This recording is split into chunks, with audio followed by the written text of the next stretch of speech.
আজ ঠিক 2 মাস পূর্ণ হলো পল্লব নেই শিউলির জীবনে। দেখতে দেখতে একটা করে দিন কেটে যাচ্ছে, আর পল্লব শিউলির জীবনে অতীত হয়ে যাচ্ছে আরও বেশি বেশি করে। যেদিন পল্লবের ঘর ছেড়ে এসেছিল সেদিন সত্যিই জানা হয়নি যে আর তার ফেরা হবে না সে ঘরে। আত্মসম্মানের দাম চুকোতে হলো ভালোবাসার বলিদান দিয়ে। কিন্তু সত্যিই কি ভালোবাসার বলিদান? আর কোনো কিছুর বলিদান হলো নাকি? বড় বিশ্বাস করে সুতপাকে নিজেদের জীবনে জায়গা দিয়েছিল শিউলি। বন্ধুর মতো, বৌদির মতো, দিদির মতো আগলে রেখেছিল সুতপাকে। শ্বশুর শাশুড়ির হাজার নায়ের পরেও পল্লবকে বিশ্বাস করে সুতপাকে নিজেদের জীবনের সঙ্গে জড়িয়ে যেতে দিয়েছিল নির্দ্বিধায়। ফলাফল পিঠে ছুরির ঘা এসে লাগলো। সুতপা বাইরের মেয়ে, তাকে নিয়ে বিদ্বেষ দেখানো যায়, কিন্তু অভিযোগ বা অভিমান করা যায় না। সেটা তো নিজের মানুষের জন্য তোলা থাকে। তাই পল্লবের প্রতি অভিমানকে সঙ্গে করেই বাবার বাড়িতে ফিরে এলো শিউলি। বাবার বাড়িটা যখন বাবা প্রমোটারের কাছে দেন, তখনই শিউলির মা স্বামীকে বলেছিলেন, একটা ফ্ল্যাট প্রথমেই শিউলির নামে লিখে দেবে তুমি। যদি কোনোদিন জীবনের লড়াইয়ে নামতে হয়, তখন যেন লড়াই করার সময় পায়ের তলার মাটি আর মাথার উপরে ছাদটুকুকে ভরসা হিসেবে পাইও। শিউলি খুব হেসে বলেছিল, তুমি তো দেখছি মা ভাই আর শিল্পীর কাছে আমাকে খারাপ না করে ছাড়বে না। ওরা বিদেশ বিভুঁইয়ে পড়ে থাকে। তোমাদের এমন সিদ্ধান্তে ভাবতেও তো পারে যে আমি তোমাদের মাথা চিবিয়ে সম্পত্তি হাতাচ্ছি। আমার ফ্ল্যাটের কি হবে বলো? পল্লবের ফ্ল্যাটটাই তো আমার ফ্ল্যাট। অত বড় ফ্ল্যাট থাকতে আবার এখানে আমার নামে ফ্ল্যাট লিখে দেওয়া কেন? না গো বাবা, তুমি একদম আমায় ওসব লিখে দিতে যেও না। কিন্তু শিউলির মা শোনেননি। মেয়ের নামে একটা 700 স্কোয়ার ফিটের ফ্ল্যাট লিখে দিয়ে বলেছিলেন, তোমার সতীন যেদিন তোমায় ঘর ছাড়া করবে, তুমি সেদিন যাতে নিশ্চিন্তে নিজের ঘরে এসে উঠতে পারো তার ব্যবস্থা করে রাখলাম। তোমার ভাইকে নিয়ে চিন্তা করো না। তোমার বাবার এত সম্পত্তি থেকে তোমায় এই একটা মাত্র ফ্ল্যাট দিলে তোমার ভাই বা শিল্পী কেউই তোমায় লোভী ভাববে না। তোমার মা শুধু একই কথা, কেন যে তুমি সুতপাকে সহ্য করতে পারো না কে জানে। একটা মেয়ে সংসারে এত অবহেলিত নিপীড়িত, সে আমার ক্ষতি করবে কি বলো তো? কিছুই তো করি না আমি আর পল্লব, একটু মেন্টাল সাপোর্ট দেওয়া ছাড়া। শিউলির মা সেদিন বিরক্ত হয়ে বলেছিলেন, এত সাপোর্ট দেওয়ার কি আছে? বুঝি না বাপু, ওই মেয়ের চেয়েও অনেক বেশি খারাপ থাকে কত মেয়ে। কোন মেয়েটা ওরম অফিসের সিনিয়রের কাছে সব খুলে বলে দেয়, আর সিনিয়র পুরুষটিও ছোটে সেই মহিলাকে সাহায্য করে। যত সব ঢং। মাকে বোঝানো যাবে না বলেই চুপ করে যায় শিউলি।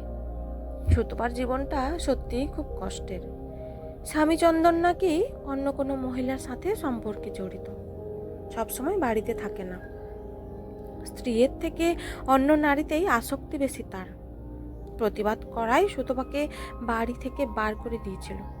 ছেলেকে নিয়ে বাপের বাড়িতে উঠেছিল সুতপা। ছেলের খরচপাতি দিলেও চন্দন সুতপার জন্য কিছু দিত না। তাই নিজের খরচটুকু চালাতে অফিসে জয়েন করা সুতপা। এই গল্প সুতপার কাছ থেকেই শোনা। পল্লব শিউলিকে বলেছে, একটা মেয়ে কি করে একা একা জীবন কাটাবে বলো তো? আমরা যদি একটু সাহায্য করলে ওর সংসারটাকে বাঁচানো যায়, তাহলে 3টে জীবন একটা সুস্থ জীবনে ফিরতে পারবে। তুমি কি আমাকে একটু সাহায্য করবে শিউলি? শিউলি কোনো আপত্তি করেনি। পাশ থেকে ননদ বলেছিল, শিউলি, ঘি আর আগুনকে কখনো একসাথে রাখতে নেই, জানো তো? কিন্তু শিউলির মনে হয়নি সুতপা আগুন আর পল্লব ঘি কোথাও। সুতপা কি সুন্দর করে পল্লবকে পল্লবদা বলে ডাকে, আর তাকে বৌদি বলে ডাকে। এই ডাকে কোনো মিথ্যে থাকতে পারে না কি? একজন পুরুষ নারীর সম্পর্ক মানেই কি প্রেম বা নোংরামি? সেও তো কলেজ জীবনে কত ছেলের সাথে মিশেছে, কেউ তো তার সাথে নোংরামি সম্পর্ক তৈরি করেনি। সিনিয়র কিছু ছেলে বা মেয়ে ছিল যাদের সাথে কলেজ ফাংশানে পারফর্ম করার সময় আলাপ হয়েছিল। তাদের সাথে মেলামেশা করার সময় মনে হতো এরা নিজের দাদার বা দিদির চেয়ে কিছু কম নয়। কত অসুবিধাতে পাশে পেয়েছে তাদেরকে শিউলি। দাদা বলে যখন ডেকেছে তখন তারা দাদাই ছিল। আজ সুতপা মেয়ে না হয়ে ছেলে হলে এত কথা উঠতো কি? এত কথা তো হতো না। তাহলে সুতপার বেলায় এত কেন আঙুল ওঠাচ্ছে সবাই? এটাই ভাবতে পারে না শিউলি। সবে 2-3 বছরে সুতপার ঘেটে যাওয়া জীবনটা এখন অনেকটাই সামলে উঠছে। পল্লব গাইড করে ডিস্টেন্স এডুকেশনে গ্র্যাজুয়েশন করার ব্যবস্থা করে দিয়েছে সুতপাকে। সুতপার পরীক্ষাগুলোর সময় ছেলেকে নিয়ে পল্লবদের ফ্ল্যাটেই থেকেছে সুতপা। শিউলি পরম যত্নে ওদের আপ্যায়ন করেছে। সুতপা গ্র্যাজুয়েশন শেষ করে মাস্টার্স ডিগ্রিতে ভর্তি হয়েছে। ওর স্বামী চন্দনের সাথে ফোনে যোগাযোগ করে বন্ধুত্ব স্থাপন করেছিল পল্লব আর শিউলি। ওর সাথে ভাব জমিয়ে ওকে বুঝিয়েছিল স্ত্রীর সাথে সুস্থ সম্পর্ক না থাকলে ওদের ছেলেটা সুস্থভাবে বড় হয়ে উঠতে পারবে না।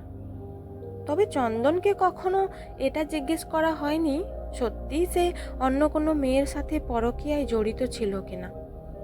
ইচ্ছে করেই সেটা জানতে চাওয়া হয়নি, যাতে চন্দনের এটা মনে না হয় যে সুতপা তার চরিত্র নিয়ে অন্য কারোর সাথে কথা বলে বেড়ায়। সবটাই ঠিক হয়ে আসছিল।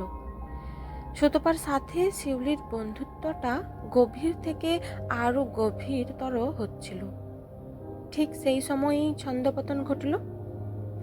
এবার দুর্গাপুজোর সময় সুতপাদের 3 জনকেই বাড়িতে আমন্ত্রণ জানিয়েছিল শিউলি। 1-2 দিন কলকাতার পুজো দেখবে সবাই মিলে।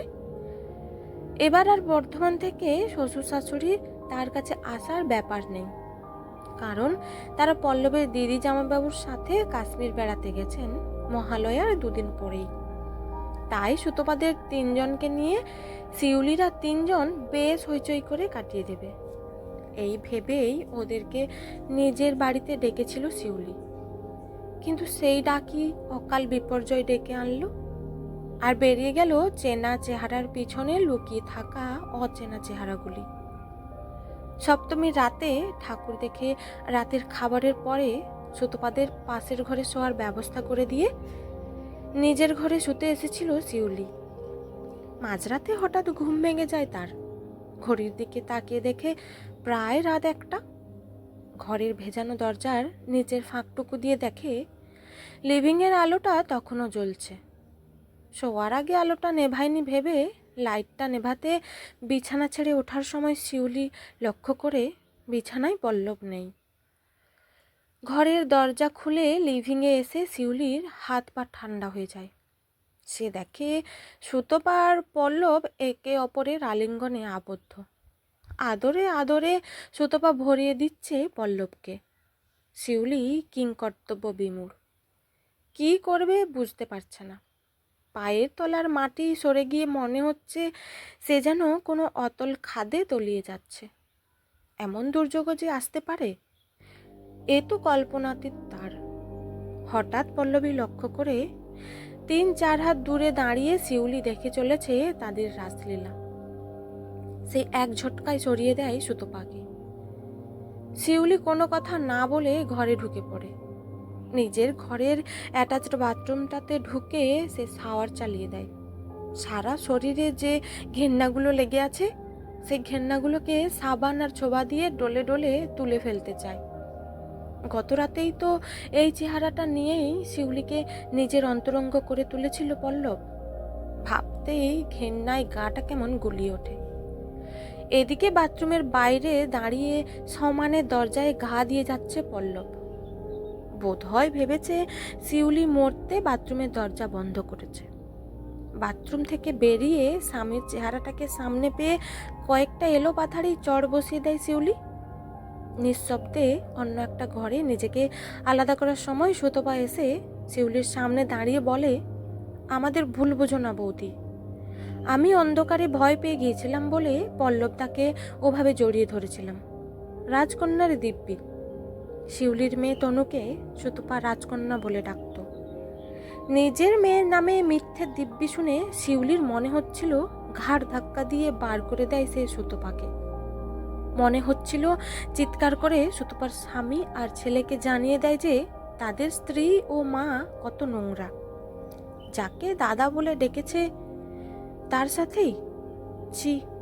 কিন্তু পরক্ষণেই মনে হলো এটা তার বাড়ি, সে বাড়িতে বেড়াতে এসেছে সুতপারা। চন্দন সবটা জেনে গেলে সুতপা নিশ্চয়ই দোষ চাপিয়ে দেবে পল্লবের কাঁধে। এই মেয়ে মুখোশের আড়ালে কত মুখোশ লুকিয়ে রেখেছে কেউ জানে না। যদি পল্লবের নামে দোষ লাগে, গন্ডগোল চরমে পৌঁছয়, পুলিশ আসে, তাহলে তার তনুর বাবার চরিত্রে দাগ পড়বে। শ্লীলতাহানির কেসে পল্লব জড়িয়ে গেলে তনু আর সমাজে মাথা উঁচু করে চলতে পারবে না। তাই মেয়ের মুখের দিকে তাকিয়ে নিজের রাগকে প্রশমিত করে শিউলি। সুতপাকে বলে, নিজের ঘরে যাও, আর কাল সকালে এই বাড়ি থেকে বিদায় নেবে তুমি। চন্দনদাকে কি বলবে সেটা সারা রাত ধরে নিজেই ভেবে নাও। তারপর পরদিন সকালে সৌজন্যটুকু বজায় রেখেই বিদায় করেছিল ওদের সে। সুতোপাড়া চলে যাওয়ার পরেই নিজের লাগেজ গুছিয়ে নিয়েছিল শিউলি। পল্লব বলেছিল, যেতে হয়তো নিজে যাও, তনু কোথাও যাবে না। বাঘ বিতণ্ডা এমন জায়গায় গিয়ে দাঁড়ায় যে পল্লব বলে বসে, তোমার মুখে এসব সতী সাবিত্রীপনা মানায় না শিউলি। মনে আছে কলেজে পড়তে কিভাবে ছেলেদের সাথে মেলামেশা করতে আমারই সামনে? একই প্লেট থেকে খাবার শেয়ার করে খেতেও লজ্জা পেতে না। আমাকে দেখেছিলে কি এমন কিছু করতে? তাহলে সেসব দিনের বদলা যখন নিচ্ছি তখন এত গায়ে লাগছে কেন তোমার শুনি? শিউলির মনে হচ্ছিল গলাটা টিপে ধরেছে পল্লবের। এত নোংরা মানসিকতা পল্লবের, অথচ এতকাল ভালো মানুষের মুখোশ চড়িয়ে রেখেছিল নিজের মুখে। সে জবাব দিল, একই প্লেট থেকে শেয়ার করে খাবার আমি একা খাইনি, সবাই সবার খাবার শেয়ার করে খেত। একই চপ বেগুনিতে কামড় আমরা সবাই বসিয়েছি, তবে সেটা তোমার সাথে সম্পর্কে জড়ানোর আগে। যখন তোমার সাথে ঘনিষ্ঠ হয়েছি ওদের সবার থেকেই দূরে সরে গেছি। সেটা তো শুধু ছেলেরা বলে নয়, কোনো মেয়ে বন্ধুর সাথেও তো যোগাযোগ রাখিনি আমি। শুধুমাত্র তোমাকে ফোকাস করে জীবনটাকে কাটিয়ে দিতে চেয়েছি বলে সবার থেকে দূরে সরে এসেছিলাম। তার জন্য আমার কোনো আক্ষেপও ছিল না। আমি আমার সমস্ত সিদ্ধান্তে সন্তুষ্ট ছিলাম। তোমাকে ইচ্ছাকৃত কোনোদিন কোনো দুঃখ তো দিইনি, আর ঠকানোর প্রশ্ন তো ওঠেই না। তারপরেও যদি তোমার আমার চরিত্র নিয়ে কোনো সন্দেহ থেকে থাকতো, তাহলে রিলেশন তৈরি করে বিয়ের মতো একটা পবিত্র বন্ধনে জড়িয়েছিলে কেন? তখনই তো আমায় বাদ দিতে পারতে তুমি। এসব অজুহাত নিজের কাছে রাখো পল্লব। তুমি তো আর আমার ভালোবাসা পাওয়ার জায়গায় নেই। নিজের চরিত্রের কলঙ্ক ঢাকতে এখন আমার চরিত্রে কালি ছিটাচ্ছ? ছি, কিচ্ছু বলার নেই আমায়, কিচ্ছু বলার নেই তোমায়। সেই শেষ দিন ছিল পল্লবকে চোখে দেখেছিল শিউলি। শ্বশুর শাশুড়ি ননদ সব কিছু শুনে বলেছিল, নিজেই নিজের ঘর পোড়ালে শিউলি, আর কি বলবো আমরা। শ্বশুরমশাই বলেছিলেন, ডিভোর্স দিচ্ছ দাও, কোনো দাবি দেওয়া করছো না আমার ছেলের কাছে, তাও ঠিক আছে, কিন্তু আমার সম্পত্তি আমি 3 ভাগে ভাগ করে দেব, আমার 2 ছেলে মেয়ে আর তোমার মধ্যে। সেটা নিতে আপত্তি করো না যেন। শাশুড়ি বলেছিলেন, ছেলের তো আর সেই বয়স নেই যে তাকে শাসন করব, তাই এখানে আমার কিছু বলার নেই। পুজোর পরে কোর্ট খুলে গেলে ডিভোর্সের জন্য আপিল করেছে শিউলি। সবে 2 মাস হয়েছে, আরও 4 মাস লাগবে ডিভোর্সের পেপারে শেষ সইটা পড়তে। একটা একটা দিন করে 2 মাস কেটে গেছে, কেটে যাবে বাকি 4 মাসও।